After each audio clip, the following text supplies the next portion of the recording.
So beginning by allowing our attention, simply allowing our attention to gather here in this space. Allowing ourselves to be present in this moment.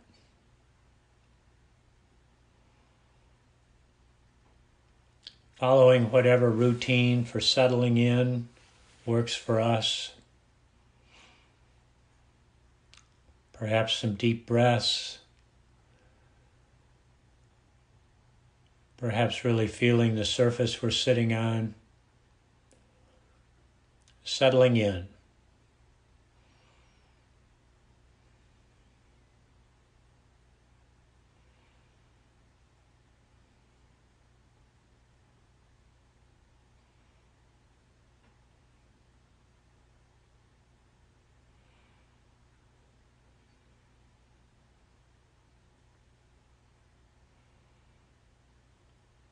And gradually shifting our attention to our breathing.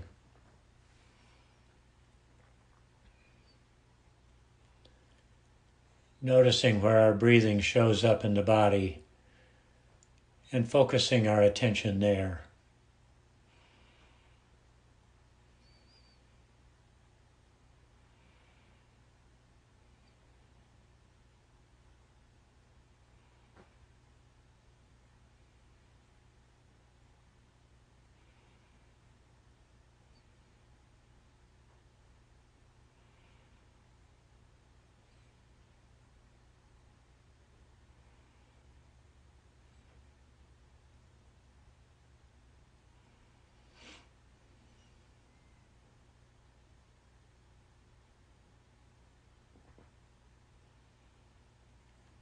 Expanding our awareness away from our breathing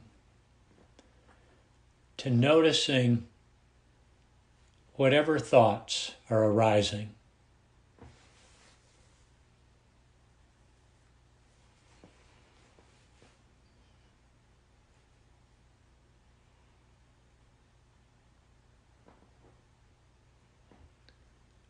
Sometimes when I'm taking my attention to noticing thoughts, fewer thoughts arise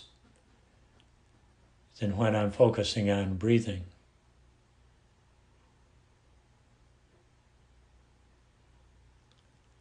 Simply being open to the arising of thoughts.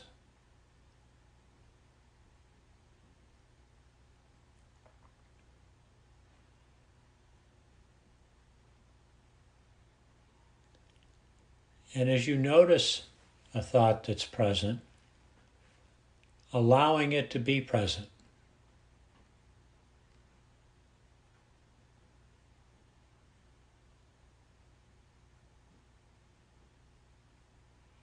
Perhaps even accepting the reality of the presence of this thought in this moment.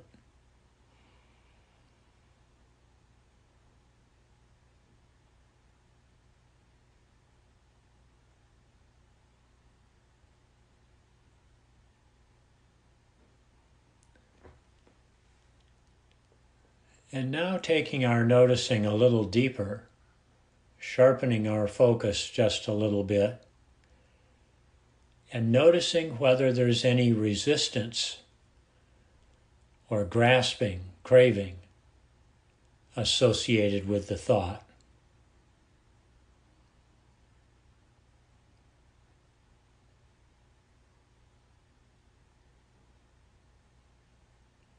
And if there is,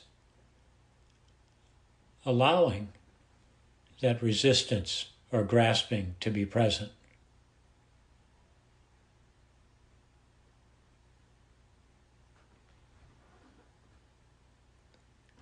Accepting the reality that resistance or grasping is present.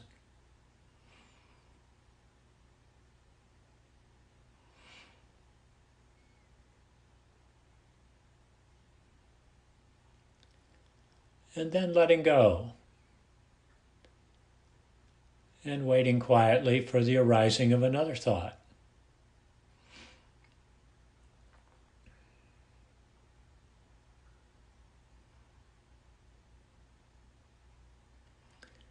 We're in observer role here.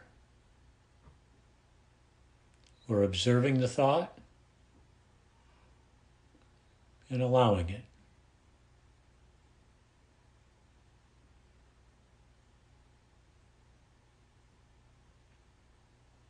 We're observing any resistance or grasping and allowing it.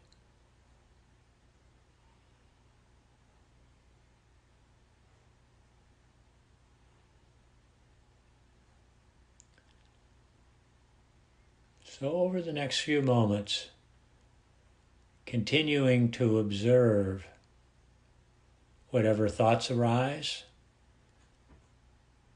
and any accompanying resistance or grasping without judgment.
And perhaps after being in this place of observing, allowing, and letting go the thoughts and their accompanying resistances or grasping,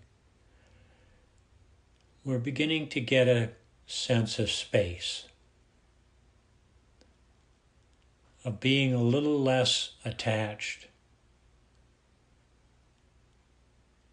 of being a little less controlled by these thoughts. Even just a little matters. A little sense of space where we might choose.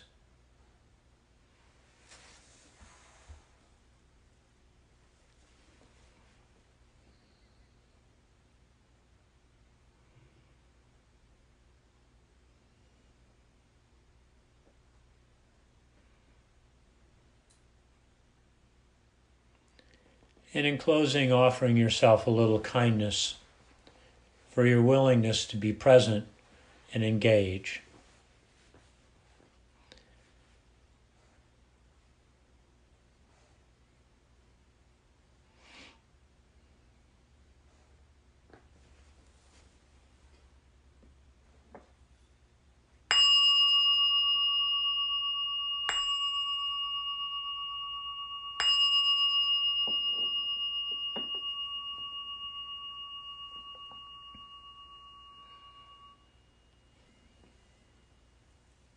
This practice is about having the experience, having the actual experience of the power of awareness, the power of being the observer, especially when we can observe not only the thoughts, but the resistance and the grasping, and do so without judgment. That's what creates the space. Just this simple practice. And remembering that we in these practices, in doing a meditation, we're preparing ourselves for the experiences we encounter in our day-to-day lives, where something sets us off, where something distracts us, where something captures our attention and takes control of us. And with this practice, we're then much more likely to shift into observer role and to create that space where we can make choices. It's especially powerful, at least in my own experience, when I'm able to notice any resistance or grasping and craving that's accompanying the thought. Noticing the thought is really helpful. It contributes to finding the space. And when we're able to notice the resistance, perhaps we feel it in the body, perhaps another thought comes up, pushing things away, or we notice the grasping. Oh, this is good. I want this to continue. I want to get hold of this. Those are the situations where we're not in an observer role, where we're not likely to be cultivating space. And of course, the importance of space is that this is where we're able to choose and change our relationship to both the thought or the resistance and grasping, or all of them. Changing our relationship to. It's not so much about, well, it's certainly not about getting rid of the thoughts. And remembering that our minds are thought generators, 60 to 80,000 thoughts a day. Our bodies, our beings, human beings have evolved to have very high-powered emotions. They're what give us information about our circumstances. They're what contribute to the richness of life. We don't want to get rid of our thoughts and emotions. They're really important. What we want to step away from, how we want to change the relationship, is that we don't want to be controlled by our thoughts, by our emotions. And so with this practice, we're able to find some space where we can be discerning. And the criteria we use for discerning have to do with the underlying circumstances, with what is it that has prompted this thought or this emotion. And we can be discerning about the extent to which the underlying circumstance is within our control or influence, or it's pretty much uncontrollable. And we know from our practices, from our experience of life when we reflect on it, how much less of our lives is within our control than we're inclined to think. It's not so much. And that's okay. We just want to be discerning so that we don't put ourselves in a place where we're trying to control something that's uncontrollable. The second criterion for discernment is whether something is really in that more important category or it's not really important at all. This is another great opportunity in our lives for us to pay attention, to know what matters and what doesn't matter. I think one of the great benefits of getting older for me has been for me to realize how many things I get wired up about that don't matter at all. I mean, they just don't matter. I've spent a lifetime wired up about them. So some examples. if I have a bunch of thoughts and emotions around the socioeconomic, racial, political divisiveness of the day, if I'm discerning, I realize that all of those things are beyond my control. They are important, but they're beyond my control. So that gives me information about how to change my relationship to these thoughts that are arising. Or for instance, another example is how the sports teams that I follow perform. Talk about beyond my control. Anybody ever try to get control of a bunch of 18 to 21-year-olds? Ha! And this one's also unimportant. It's amusing, but it's not important. It's important only in the respect that young people, particularly in high school and college, are getting healthy experiences. But it's not so important how the team performs in the grand scheme of things. Now, another area to consider is family. The behavior of family members. The behavior of family members is beyond my control. I've been working on Rob for 70-some years. I'm finally learning. He's beyond my control. And thank heaven, because he's so different from me. And what he's contributed to the welfare of people, if I were in control, he wouldn't have been able to do.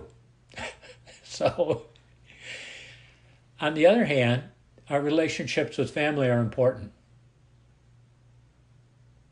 So that matters. And then I come to something much more personal, such as the teaching of mindfulness, how I show up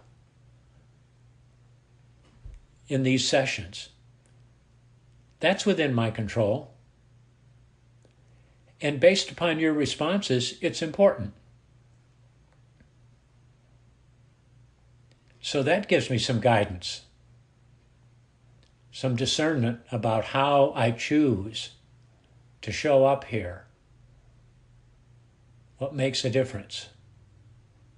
So paying attention to whether something's within our control or whether something is important to us or generally important. What we're looking to avoid here is attachment. And the way we're defining attachment here is being caught and controlled by grasping, fear, and ignorance. Those three experiences almost are a guarantee to produce suffering. And when we grasp and are afraid and are ignorant about the things in life that are hard, that's when we especially create suffering. The alternative relationship is about simply staying engaged.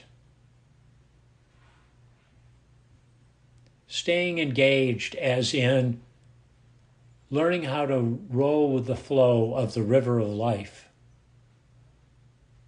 We can figure out how to navigate the river of life and stay present, and also know that we have to be willing to go with the flow.